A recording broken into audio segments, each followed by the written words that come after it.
మన కన్నీటిని దేవుడు జ్ఞాపకం చేసుకుంటాడు.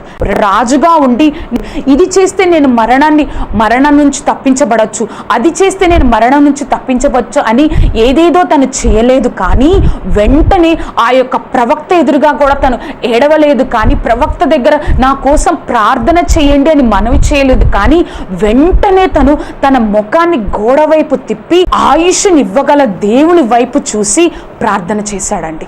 ఆయుష్నివ్వగల దేవుడి వైపు చూసి, ప్రభువా నాకు సహాయం చేయవా, నన్ను జ్ఞాపకం చేసుకొనవా అని ప్రార్థన చేసిన వెంటనే ఆ యెషయా ప్రవక్త తన యొక్క రాజ్యంలో నుంచి వెళ్ళిపోక ముందే దేవుడు మళ్ళీ యెషయా ప్రవక్తను వెనకకి పిలిచి మళ్ళీ యెషయా ప్రవక్త ద్వారా తనకి నీ ఆయుష్ను నేను నిన్ను బాగు చేసి ఉన్నాను, నీ యొక్క కన్నీరుని నేను జ్ఞాపకం చేసి ఉన్నానని చెప్పాడండి.